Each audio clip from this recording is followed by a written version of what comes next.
Stephen Bissett sent in on Facebook. Simply asked, what do you make of the current goings on at Hearts? Do you think Steven Naismith perhaps deserved a little bit more time?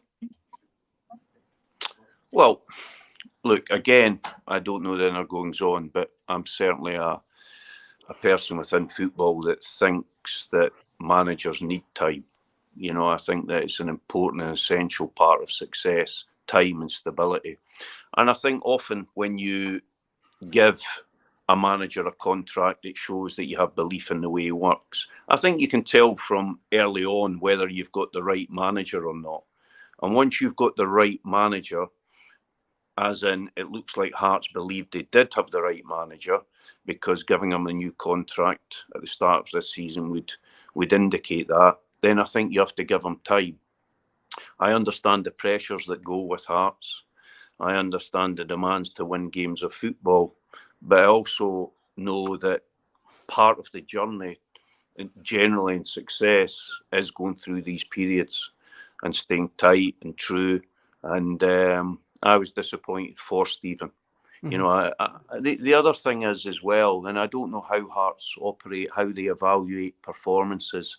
I think it's a key ingredient in when you dismiss a manager, because I think if you work in certain ways where you evaluate performances not based solely on results, then you can plot the improvements in the team or decline in the team through a longer period of time, and you can often stop the rot before it actually happens. And I think that I don't know how Hearts evaluate performances. I don't know how they come to the conclusion of getting rid of a manager. Only they could answer that. But I think it's very important that you have a process in doing that, and the process cannot be based around emotion. I think that's a key factor. Are we talking about science then? Are we talking about crunching the numbers here, Stephen? Because this is obviously something I want to speak to you about. Yeah, but having a clear... Yeah, but a game model, shall I say, Keith, a game model in which you can assess your performances on a consistent basis. And that game model obviously is built around the style of play of your manager. Mm-hmm. And I think that's key. And then you are constantly evaluating performance from week to week. And obviously, when you have signs of decline in certain areas, you can address them. You can support your manager in those areas. You can look into those areas of how we can improve. And I think that's key, that it then doesn't creep up on you suddenly. So you're always trying to improve in areas, you know, that you need to improve in around the game model. And so I think that's a more scientific approach is what you're saying, because obviously you're at a club just now in Brentford.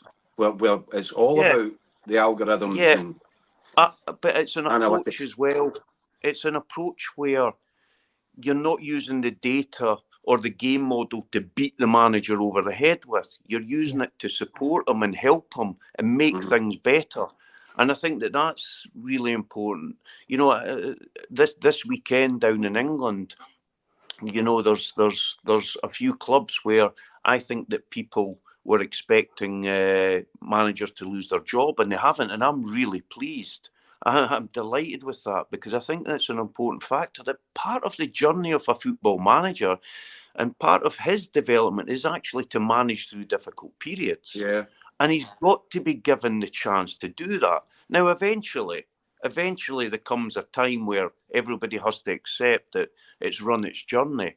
But I think it's really important that, firstly, you know what you're assessing, you know what you're evaluating, and if you've got the right man there, then you give him time. I think it's key, because I think in success, stability is one of the most important factors. I really do.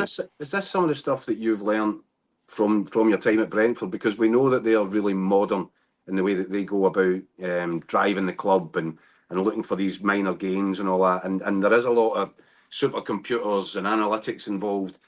Have you really enjoyed that side of it? Has it opened your eyes to stuff? What are we, a dinosaur like me? What am I missing with all this stuff? You're not a dinosaur, Keith. Far from it. you know. No, Stephen, he is. I Trust me. think it's just another layer onto it, and it's a way where I think that a more balanced view and a better way to evaluate performance and clear strategies within your club, and all of these things are extremely important, you know, because the appointment for a manager and having the right manager is obviously essential. Mm-hmm. But the support mechanisms, the expertise, the leadership, the culture within your club are equally as important. We've got an outstanding manager, I must say this, at Brentford. Truly outstanding. He really is an outstanding manager. Yeah. You know, but there's a lot of great things and a lot of great support around him. And he would openly say that. And I think that that's essential for a manager, having the expertise around you, the leadership around you, the strategy around you, and also the support and allowing you to work in your way. So I think they're all key, you know, cultural aspects. They're all key in their club success. Of course, the right manager is also key.